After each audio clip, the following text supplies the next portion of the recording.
രാത്രിയിലേക്ക് എന്തെങ്കിലും ഒന്ന് തട്ടിക്കൂട്ടാമെന്ന് വിചാരിച്ചപ്പോഴാണ് ഹൈലൈറ്റിൽ പോയപ്പോൾ മേടിച്ചു വെച്ച മക്രോണി കണ്ടത്. അപ്പോൾ പിന്നെ ഒന്നും നോക്കിയില്ല, അതങ്ങോട്ട് ഉണ്ടാക്കി. ടേസ്റ്റിൻ്റെ കാര്യത്തിൽ ഒരു രക്ഷയുമില്ലാത്ത ഈ എഗ് മക്രോണി ഉണ്ടാക്കാനും വളരെ എളുപ്പമാണ്, എന്നാൽ രുചിയും അപാരമാണ്.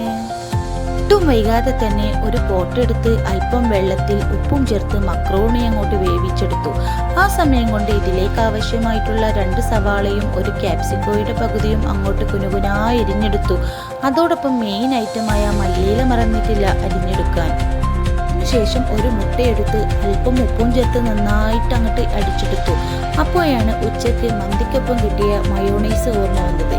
എന്നാൽ പിന്നെ അതും കുറച്ച് ഇതിലേക്ക് ചേർക്കാമെന്ന് കരുതി.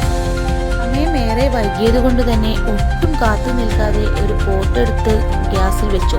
അതിനുശേഷം അതിലേക്ക് അല്പം വെളിച്ചെണ്ണ ഒഴിച്ച് അരിഞ്ഞു വെച്ച സവാളക്കുട്ടന്മാരെ ഉപ്പും ചേർത്ത് ഒരു തട്ട് തട്ടി. ഒന്ന് വയന്നു വന്നപ്പോഴേക്കും അല്പം ഇഞ്ചി വെളുത്തുള്ളി പേസ്റ്റും ചേർത്ത് ഒന്ന് കാത്തിരുന്നു. പച്ചമണം മാറിയതോടുകൂടി അതിലേക്ക് അങ്ങോട്ട് അരിഞ്ഞു വെച്ച മല്ലിച്ചപ്പും ക്യാപ്സിക്കോയും തട്ടിക്കൊടുത്തു. ഒരു 2 മിനിറ്റ് വീണ്ടും ക്ഷമയോടെ കാത്തുനിന്നു. പിന്നീട് ഇതിലേക്ക് ആവശ്യമായ മഞ്ഞൾപ്പൊടി, മുളക് പൊടി, ഗരം മസാല എന്നിവ ചേർത്ത് നന്നായി ഒന്ന് യോജിപ്പിച്ചെടുത്തു.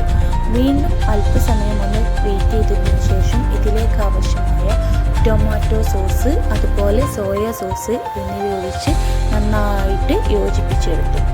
അതിനുശേഷം ഒരു 3 ടീസ്പൂൺ മയോണൈസും കൂടി ഇതിലേക്ക് ആഡ് ചെയ്തു. എന്നിട്ടൊന്ന് നന്നായിട്ട് വീണ്ടും മിക്സ് ചെയ്ത് കൊടുത്തു, ഒന്ന് വേവിച്ചെടുത്തു. ഇതിലേക്ക് നമുക്ക് ആവശ്യമായിട്ടുള്ളത് എഗ്ഗ് സ്ക്രാമ്പിൾ ചെയ്തതാണ്. അതിന് വേണ്ടി നമ്മളൊരു എഗ്ഗ് ഓൾറെഡി പൊട്ടിച്ച് വെച്ചിട്ടുണ്ട്. അത് നമ്മൾ ഈ പോട്ടിലേക്ക് തന്നെയാണ് എടുക്കുന്നത്. അതിനു വേണ്ടി നമ്മൾ വേവിച്ച് വെച്ചിട്ടുള്ള മസാല പോട്ടിൻ്റെ ഒരു സൈഡിലേക്ക് മാറ്റുകയാണ്. അതിനുശേഷം എഗ്ഗ് ഒഴിച്ചിട്ട് നന്നായിട്ടൊന്ന് സ്ക്രാമ്പിൾ ചെയ്ത് കൊടുക്കുക.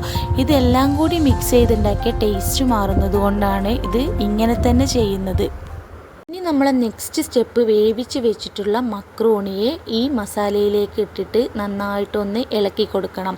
എത്ര നമ്മൾ ഇളക്കി കൊടുക്കുന്നുണ്ടോ അത്രയും ടേസ്റ്റ് കൂടെയുള്ളൂ, കാരണം മസാല അതിലേക്ക് നന്നായിട്ട് പിടിക്കും. അവസാന സ്റ്റെപ്പ് എന്ന നിലയിൽ നമുക്ക് ഒരല്പം മല്ലിയില ഇതിൻ്റെ മുകളിലിട്ട് ഒന്നുകൂടെ അടച്ചു വെച്ച് വേവിക്കാം. ഇതോടെ നമ്മളുടെ ടേസ്റ്റി മക്രോണി ഇവിടെ റെഡിയാണ് മക്കളെ.